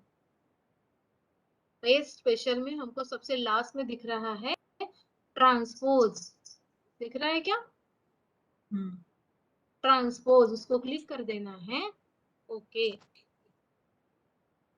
तो तुम्हारा क्या हो गया, इसके लिए ना एक फॉर्मूला भी है ट्रांसपोज ऑफ मैट्रिक्स का। हाँ नहीं, कॉलम रो, रो कॉलम। हाँ, हो गया क्या, करके देख ली। इस ट्रांसपोज ऑफ मैट्रिक्स का एक फॉर्मूला भी है, लेकिन उस फॉर्मूला में क्या होता है, आपको number of rose and number of columns calculate करने पड़ते हैं, और जहां पे हम पेस्ट कर रहे हैं उसके भी number of rose and columns आपको कैलकुलेट करने पड़ते हैं, और उसके बाद वो सब लिखने पड़ते हैं, आप कितने रोज है कितने कॉलम से। यहाँ पे क्या हो रहा है, ये अपने आप ही उसको कैलकुलेट करके आपको दे रहा है। So there is no need to use that formula. You can directly convert this column into rows, rows into column. We call this as a transpose of matrix. क्या कहते हैं, transpose transpose of of matrix. Matrix. हाँ हाँ, अभी मैंने इसको select कर लिया, ये वाले को, ठीक है, कंट्रोल सी से कॉपी कर लिया। फिर से मुझे यहाँ पे चाहिए, राइट क्लिक किया, paste special and transpose matrix, आ गया। इमीडिएटली ये सारी चीजें हम यहाँ पे कर रहे हैं।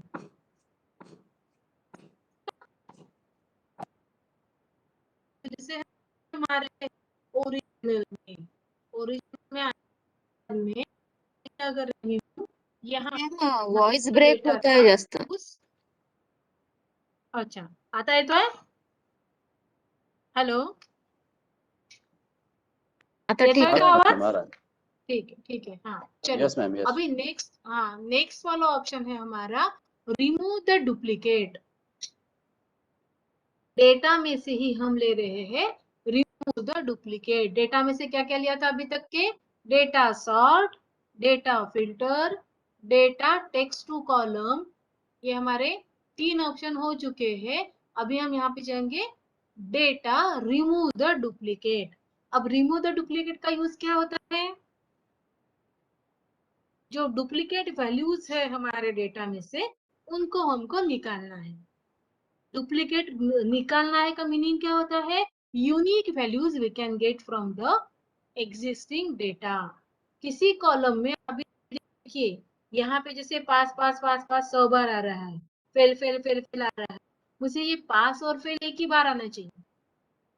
आप बोलोगे ये क्या एग्जांपल है, ये बराबर नहीं है। लेकिन अगर मैं आपको दूसरा एक एग्जांपल दे रही हूँ कि अगर मेरे इसी कॉलम में किसी क्लास के नाम है, किसी सिटी के नाम है, किसी पिन कोड नंबर के नाम है कि नहीं, किसी पर्सन्स के नाम है या किसी कोर्स के नाम है, तो मेरे पास क्या है, वो एक ही कॉलम में बहुत सारे नाम एक जैसे आ रहे हैं, है ना।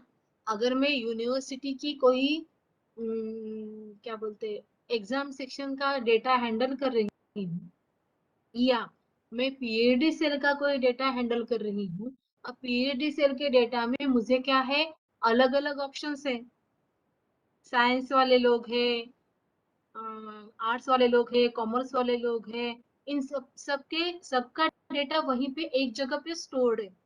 मुझे चाहिए कि कितने फैकल्टीज का डेटा मेरे पास है, कितने सिटीज का डेटा मेरे पास है, कितने क्लासेस का डेटा मेरे पास है, कितने यानी number of unique values I want to find out. Suppose आप पीएचडी सेल में हो या आप एग्जाम सेक्शन में हो, आपके पास में अभी देखिए सब लोगों का ऑनलाइन डेटा सबमिशन का चल रहा है ना। तो मार्क्स सबमिशन सब कॉलेजेस ने कर दिए हैं।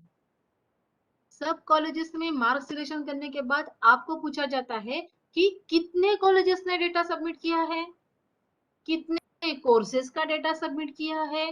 द मीनिंग इज दैट देखिए हर कॉलेज के पास हर क्लासेस का डेटा वहां पे सबमिशन हो रहा है। तो हमारे पास अगर 100 कॉलेजेस है तो 100 कॉलेजेस में हर कॉलेज का 3-3 4-4 क्लासेस का डेटा वहां पे है, यानी 400-500 रोज हमारे पास। उसमें से कितने लोगों ने सबमिट किया है, उसमें से अगर 25 लोगों ने स्लैब सबमिट किया है तो मुझे क्या मिलेगा, उतने 25 लोगों का ही डेटा वहां पे मिलेगा, यानी यूनिक वैल्यूज मुझे वहां से मिल रही है। ठीक है ना। तो यूनिक वैल्यू जब मुझे चाहिए तब मैं क्या करती हूँ, रिमूव द डुप्लीकेट वैल्यूज उसमें से हटा देती हूँ, है कि नहीं। अब देखिए यहाँ पे जो हमारे बच्चों के नेम है, इनमें से बहुत सारे लोगों के सेम सेम नेम रह सकते हैं, है कि नहीं। तो यूनिक लोग कितने हैं वो हमको चाहिए। सपोज अब इसमें मैं करती हूँ, एक सिटी का कॉलम बना लेते हैं हम। सिटी के कॉलम में हम यहाँ पे डाल रहे हैं नागपुर, अमरावती, दिल्ली, कानपुर और सोलापुर। ये हमने डाल दिए 5-6 नाम, ठीक है। अब यही नाम सब जगह पे कॉपीड है।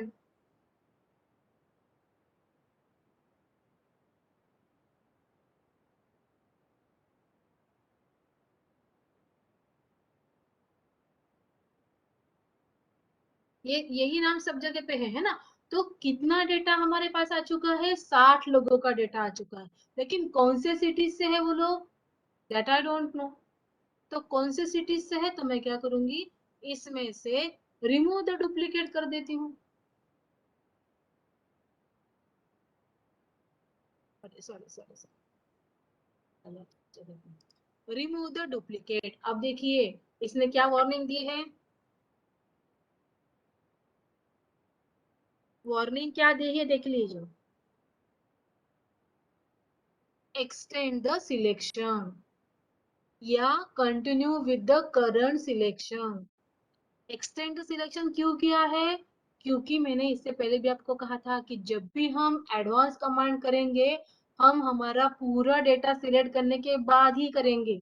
अभी हमने क्या किया, अभी हमने एक ही कॉलम को सिलेक्ट कर लिया और उस कॉलम को हम क्या कर रहे हैं, रिमूव द डुप्लीकेट कर रहे हैं। तो अगर मैं कंटिन्यू विद द सिलेक्शन करती हूँ तो मेरा बाकी का डेटा यहाँ से हट जाएगा, जो मेरा एग्जिस्टिंग डेटा है वो मेरा करप्ट हो जाएगा, है ना। इसलिए मैं ऐसे नहीं कर रही हूँ, इसको कैंसिल करती हूँ। डेटा पूरा सिलेक्ट कर लेते हैं हम और उसके बाद हम उसको कहेंगे रिमूव द डुप्लीकेट्स। अब कौन सा डुप्लीकेट रिमूव करना है मुझे, इतने सारे सिलेक्शन से मैं क्या करती हूँ, अनसिलेक्ट ऑल, और सिंपली मैं देती हूँ यहाँ पे सिटी। ओके अब ये केस में क्या होता है, देखो 54 duplicate values found and removed and 5 unique values remains. यानी मेरे 54 डुप्लीकेट वैल्यूज थे, ये मुझे पता चल गया एक बात, और दूसरी बात ये पता चल गई कि मेरे पास 5 यूनिक वैल्यूज है। 5 यूनिक वैल्यूज है, यानी क्या हो गया, 5 सिटी से ही मेरे पास लोग हैं, 5 सिटी से ही मेरे पास डेटा कलेक्शन हुआ है. समजले का? आता जर मी ओके केलं तर काय होईल, जो एक्झिस्टिंग डेटा है वो मेरा रिमूव हो जाएगा. अगर आपको रिमूव करना है परमानेंटली तो आप कर सकते हो, नहीं तो आप इसको कैंसिल कर दीजिए, या अगर गलती से हो गया तो कंट्रोल Z कर दीजिए. ठीक है, तो रिमूव डुप्लीकेट करते समय बी केयरफुल. अगर मुझे वो रिमूव करके परमानेंटली डेटा स्टोर करके रखना है 5 ही लोगों का, तो मैं उसको रिमूव डुप्लीकेट करके स्टोर करके कंट्रोल एस कर दूंगी. अगर रिमूव डुप्लीकेट कर दिया और कंट्रोल एस कर दिया तो तुम्हारा एग्जिस्टिंग डेटा लॉस्ट हो सकता है. सो बी केयरफुल, है ना. बार बार कह रही हूँ, जितने भी एडवांस कमांड करने हैं वो करते समय केयरफुली ही करना है, और उसी के लिए हम उसका बैकअप भी लेके रखते हैं कि गलती से अगर ऐसे कुछ हो गया और हमारा ध्यान नहीं रहा तो हमारा डेटा हमारे पास बैकअप में सेफ है. ठीक है, समझे क्या? यूनिट रिमूव डुप्लीकेट किस लिए करते हैं हम? अभी आप कुछ मत टेंशन लीजिए, आप बस इतना ही ध्यान रखिए कि remove duplicate is use to remove the duplicate values. To remove the duplicate values हम क्या करते हैं, रिमूव डुप्लीकेट का यूज करते हैं, इतना ही ध्यान रखना है. ठीक है, और रिमूव डुप्लीकेट कहाँ पे है, डेटा मेनू में है. कहाँ पे है, डेटा मेन्यू. डेटा मेनू में है. ठीक है, अब मुझे बताइए डेटा मेनू में क्या क्या अवेलेबल है. Data sort, filter, text to column, common, remove the duplicate. Text to column and, और रिमूव डुप्लीकेट के लिए डुप्लीकेट यूज होती है. ठीक है, फॉर्मूलाज, हाँ फॉर्मूलाज कहाँ पे होते हैं, फॉर्मूला में ही होते हैं. कुछ कुछ चीजें एकदम रख के ध्यान रखना है. ठीक है, इक्वल टू सिंबल किस लिए यूज होता है, to use formula. Equal to symbol formula के लिए. समेशन सिंबल सम है ऐड प्लस करने के लिए. सम के लिए, है ना. अगर मुझे F11 की यूज करनी है तो किस लिए कर रही हूँ मैं F11 की, इंसर्ट चार्ट. चार्ट के लिए, है ना. अब F11 के साथ में ही एक F2 की होती है. F2 की का यूज क्या है पता है, F2 की यूज होती है, नहीं फंक्शन की है, लेकिन एडिटिंग पर्पस के लिए फंक्शन की यूज होती है F2. किसी भी डेटा को एडिट करना है एक्सेल में तो आपको कौन सी की यूज करनी है, F2. ठीक है, अब मैम एक F11 इज फॉर क्या, F11 जो बोल रहे थे. F11 क्विक चार्ट, यानी मैंने डेटा सिलेक्ट कर लिया ऐसे और F11 की प्रेस की तो इमीडिएटली मेरे पास क्या हो जाएगा, चार्ट रेडी हो जाएगा, ग्राफ बन के आ जाएगा. ठीक है, कौन सा भी बनेगा वो एग्जिस्टिंग वाला, लेकिन बन के आ जाएगा. ठीक है, F2 की किस लिए है, एडिटिंग पर्पस के लिए है. और एक चीज होती है जो होती है क्विक सर्च, यानी फाइंडिंग के लिए. क्विक एडिटिंग के लिए भी उसका यूज होता है. जितना भी डेटा आपके पास है, वर्ड में है, एक्सेल में है, कहीं पे भी है, तो आप उसको क्विकली फाइंड आउट करके एडिट कर सकते हो, है ना. तो उसके लिए हमारी कमांड होती है फाइंड एंड रिप्लेस कमांड. वो हम उधर वर्ड में पढ़ेंगे थोड़ी देर बाद, ध्यान देना. मुझे याद आ गई तो मैं बता दिया मैंने आपको. फाइंड एंड रिप्लेस कमांड बहुत काम की चीज है. अगर मैंने गलती से कुछ शॉर्टकट लिख के रखा हुआ है, या कोई नाम, हम क्या करते हैं बहुत बार एक आध नाम लिख लेते हैं और उसी को बार बार पेस्ट करते रहते हैं, तो वो अगर एक जगह पे गलत हुआ तो सारी जगह पे हमारा क्या हो गया, गलत ही हो गया. जैसे मैक्सिमम टाइम हम लिखते हैं RTMNU, और हमारे जो ऑफिसर्स होते हैं, रजिस्ट्रार साहब या VC साहब या और कोई हमारे गाइड, वो कहते हैं RTMNU नहीं लिखना है, हमको लिखना है राष्ट्र संत तुकडोजी महाराज नागपुर यूनिवर्सिटी. तो हर जगह पे जब जहां हमने RTMNU लिखा है वहां हर जगह पे हमको क्या करना है, पूरा का पूरा राष्ट्र संत तुकडोजी महाराज नागपुर यूनिवर्सिटी लिखना है. तो फॉर दैट पर्पस हम इतनी जगह जाके उसको लिखते बैठेंगे क्या, नहीं.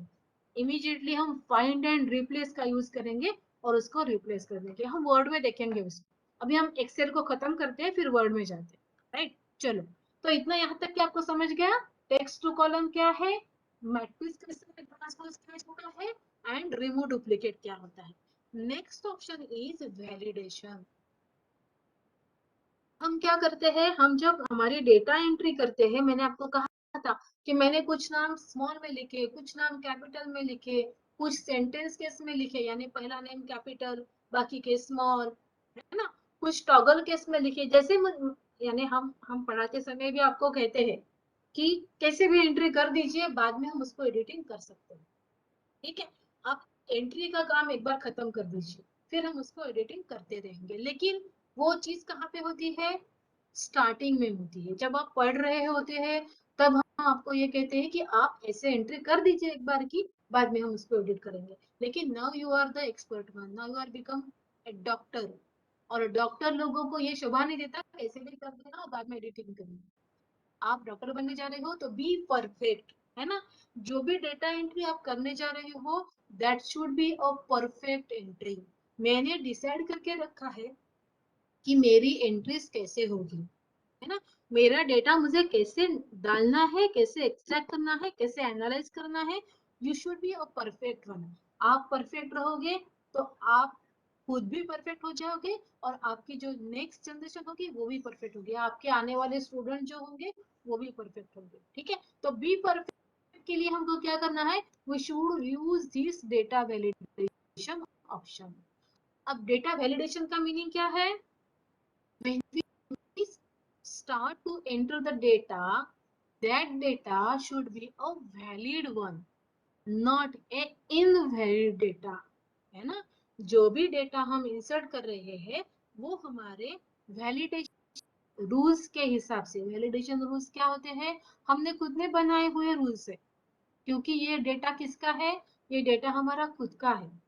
हम हमारे डेटा में क्या डिसाइड कर रहे हैं, हम हमारे डेटा में लिख रहे हैं कि ग्रेजुएशन के लिए 1, पोस्ट ग्रेजुएशन के लिए 2, मास्टर्स के लिए 3 और डॉक्टर के लिए 5। ये हमने डिसाइड करके रखा है कि 1 2 3 4 5 ऐसे ही डेटा मेरे इसमें आना चाहिए। 1 का मीनिंग क्या है, ग्रेजुएशन है, 2 का क्या है, पोस्ट ग्रेजुएशन, 3 का क्या है, डॉक्टर मास्टर्स और कोई एमफिल वगैरह, और 5 का मीनिंग है डॉक्टरेट। तो ये मेरा डिसाइडेड डेटा है। मैं 1 के लिए एक सिटी ले रही हूँ अमरावती, 2 के लिए अकोला, 3 के लिए कोल्हापुर, 4 के लिए दिल्ली।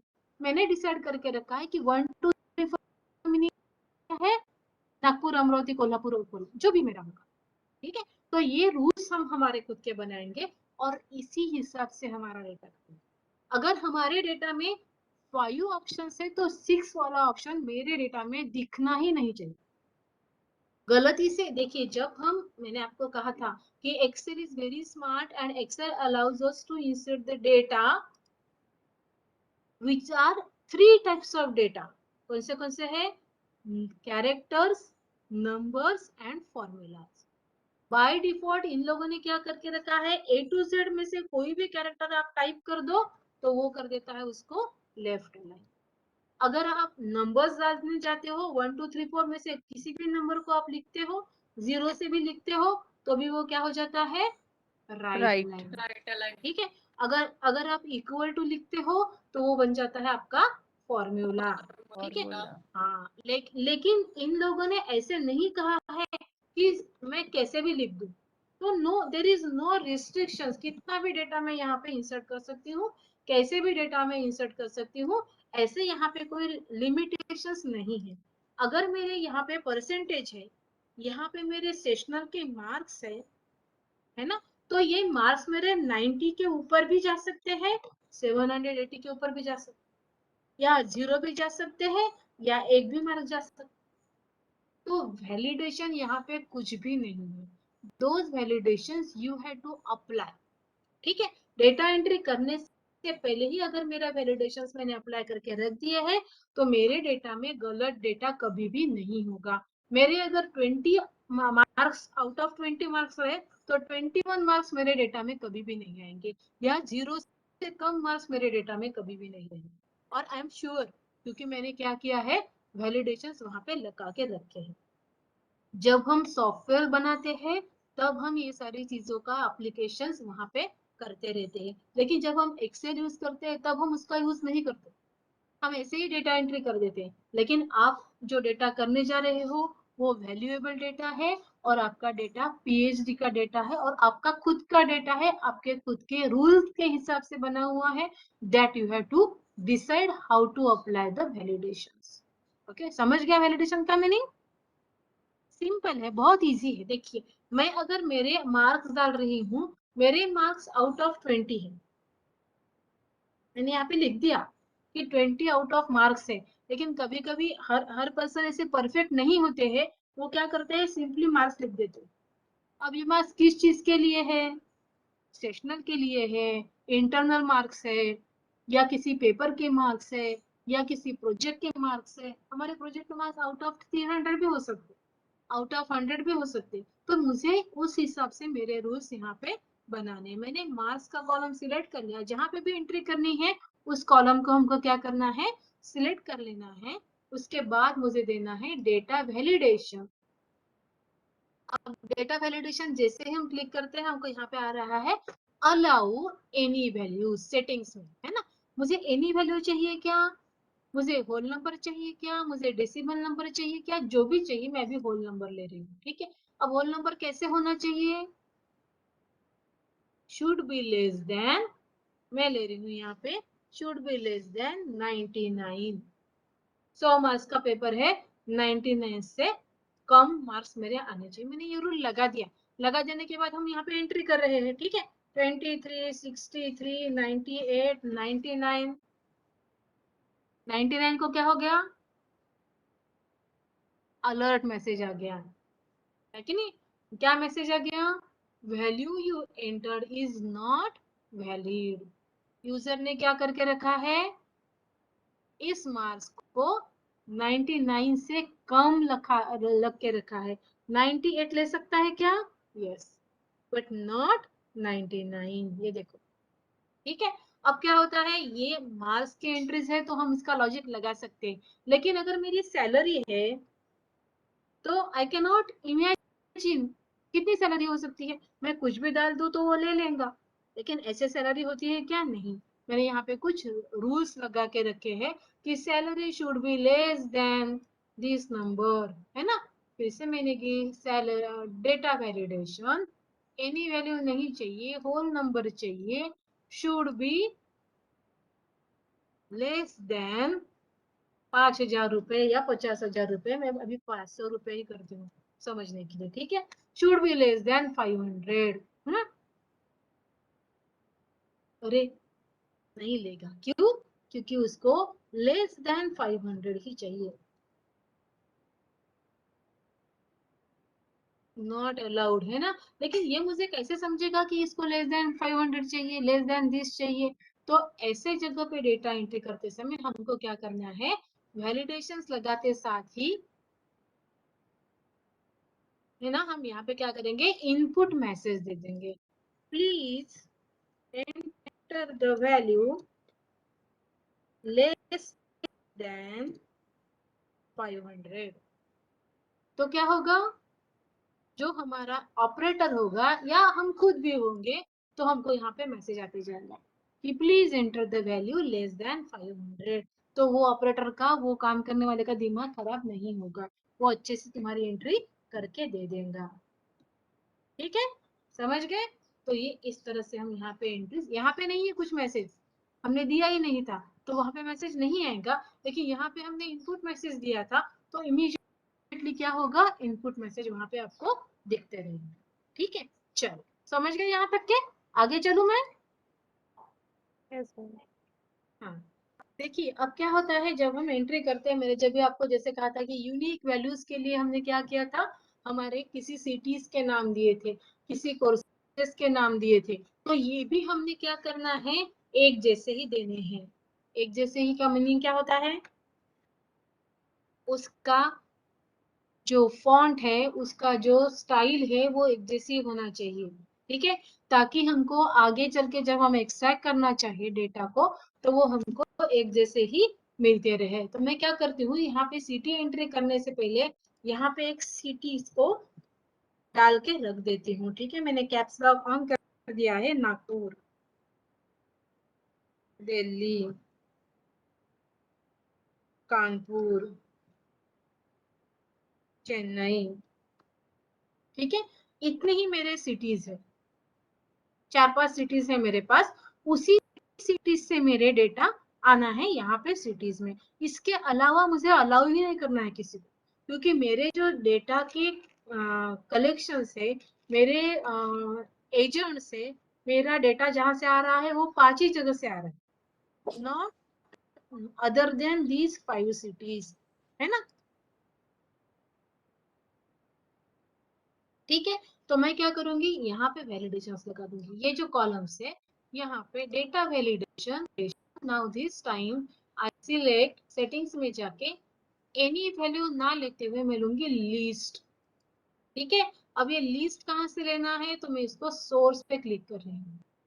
सोर्स पे क्लिक करने के बाद मुझे ये 5 नाम ले लेने हैं। ठीक है, अगेन मैं आ रही हूँ मेरे डेटा में। ओके, देखिए अभी यहाँ पे जब हम क्लिक करेंगे तो हमको ये 5 नाम दिखते जाए। पहला मेरा नागपुर से है, दूसरा मेरा अमरावती से है, तीसरा मेरा दिल्ली से है, चौथी एंट्री मेरी कोल्हापुर से है, कानपुर से है, या जो भी है, चेन्नई से है, फिर से मेरा अमरावती से। अब क्या होगा, data is from those selections only, और परफेक्ट होगा, इसी स्टाइल में होगा। It never allows you to enter other than this 5 names. यानी मेरे डेटा में गलती कभी भी नहीं होगी। समझ रहे, समझ लगा? ओ मैडम। हाँ, कोई डाउट है उसमें? नहीं। अब आपको याद क्या रखना है from the exam point of view? Data validation comes from the data menu. Remove and duplicate, data menu. Text and column, data menu. Filter, data menu. Sort, data menu. इतना ही याद रखना, ठीक है। बाकी की चीजें आपको याद रखनी है, नहीं बोल रही मैं, लेकिन एग्जाम पॉइंट ऑफ व्यू ये चीजें आपको याद रखनी। समझ लगा? Yes ma'am. चलो अभी एक्सेल का, हाँ, एक्सेल का हमारा पूरा काम खत्म हो चुका है। इसमें कोई डाउट है क्या आपको? एक्सेल में कहीं पे भी डाउट है तो आप अभी पूछ सकते हैं, नहीं तो हम थोड़ा सा वर्ड का पार्ट कर सकते हैं।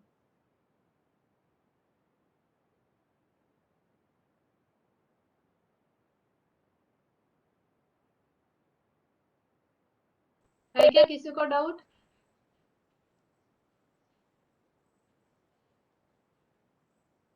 अरे नसेल डाऊट तर नसेल No, नाहीये ma'am. म्हणून सांगा ना.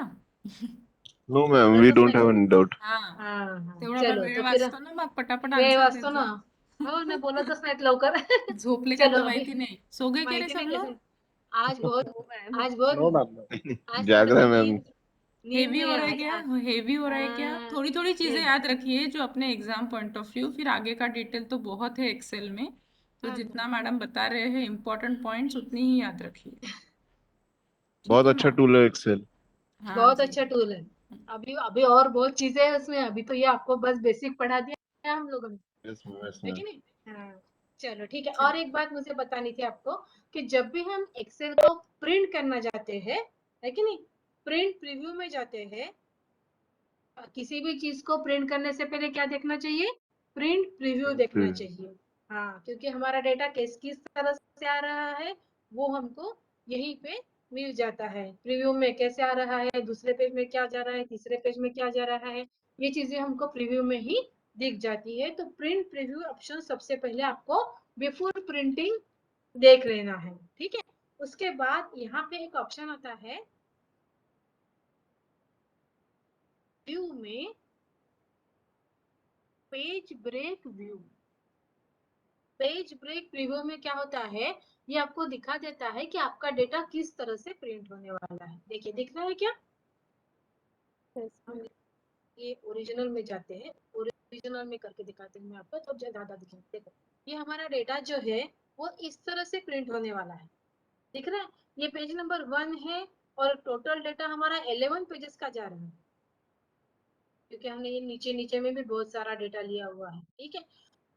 लेकिन क्या होता है, देखो ये छोटी छोटी चीजें जो है इधर उधर जा रही है, इसको हम ड्रैग करके यहाँ पे उसको ड्रॉप कर, ये एक ही कॉलम ज्यादा जा रहा है, मुझे ये पहले वाले जो मेरा ओरिजिनल डेटा है उसमें मुझे ये वाला पास फेल वगैरह का रिजल्ट नहीं चाहिए, तो उसको मैंने किसी और पेज में शिफ्ट कर दिया, यानी उस पेज सेटिंग को मैंने चेंज कर दिया। देखिए अभी ये यहाँ पे डेटा क्या हो रहा है, इतनी सारी ब्लैंक स्पेस जा रही है, इसको ऊपर उठा के हम यहाँ पे कर देते हैं तो हमारे पेज उतना बच जाए, ठीक है। तो अभी देखिए, अभी हम अगर इसको नॉर्मल में देखेंगे तो ये हमारा एक ही पेज में ये पूरा तुम्हारा डेटा यहाँ पे आ गया है। तो पेज ब्रेक प्रीव्यू जो होता है, it allows us to set the page width. मुझे ये नागपुर कोल्हापुर भी नहीं चाहिए, सपोज सिटी वाला जो हमने एडिशनल ऐड किया था, इसका भी हमने नेक्स्ट इसमें डाल दिया और इतना ही डेटा मैं यहाँ पे पेज नंबर 1 पे ले लूंगी, ठीक है। ये पेज नंबर 2 पे आ रहा है, फिर 3, हमने बहुत सारे डेटा नीचे कॉपी करके रखा है इसलिए वो सारे पेजेस हमको दिख रहे हैं।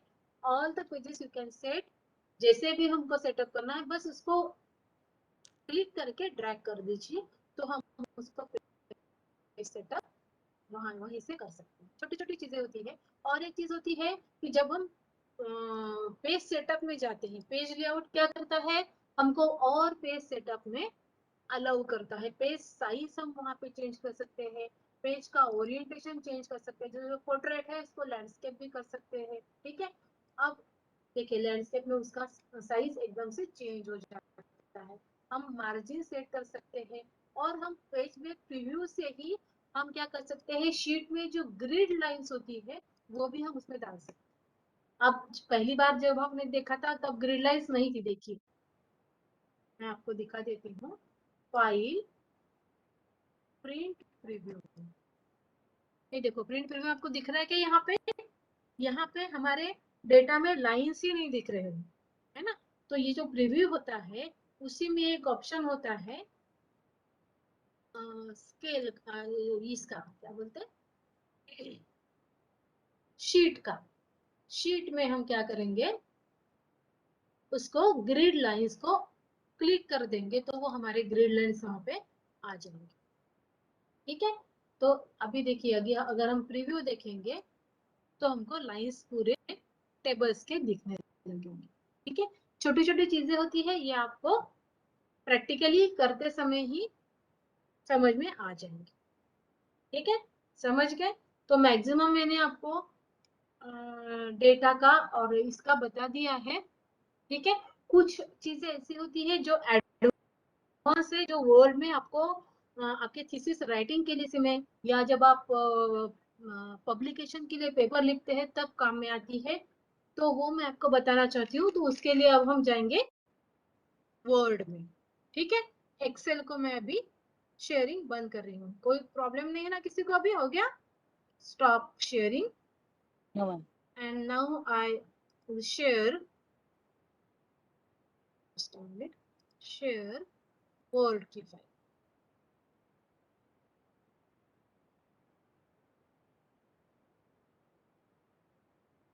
दिख रही है क्या आपको? यस।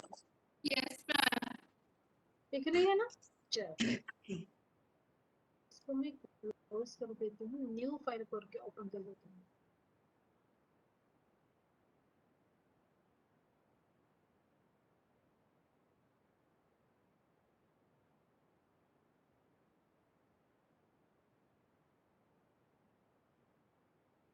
अरे मेरा ये आउट हो गया क्या फिर से?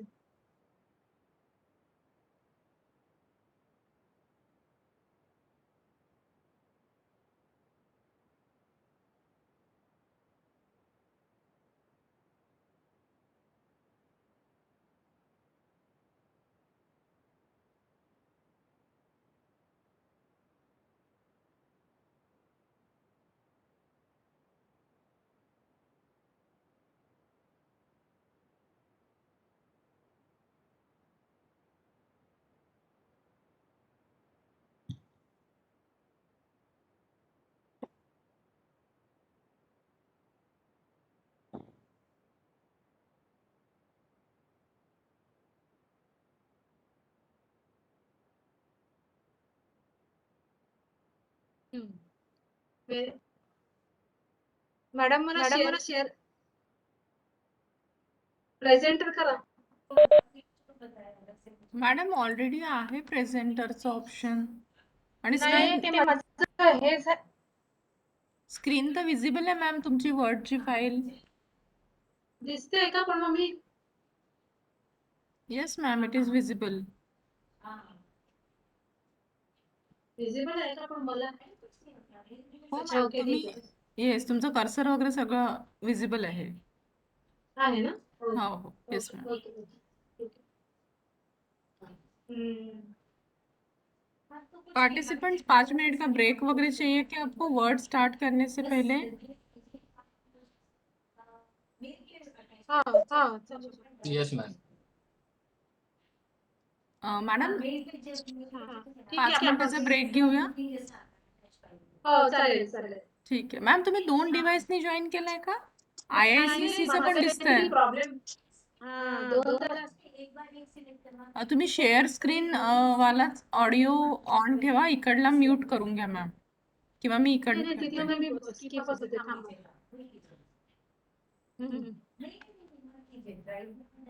मी IICC ला म्यूट केलं मॅम कारण की इको येत होता. ओके करून टाकलं. आता आलं का? अच्छा थांबा आता मला तुम्हाला IICC ला प्रेझेंटरचं द्यावं लागेल मॅम. 1 मिनिट. एक मी सेकंड. IICC ला ऐकलं का? ओके. हो सारखा का मेसेज देता काय कळत नाही. मॅडम आता इथनं शेअर कराल. हो पार्टिसिपेंट्स 5 मिनट का ब्रेक ले लीजिए फिर अपन वर्ड वाला स्टार्ट करते हैं.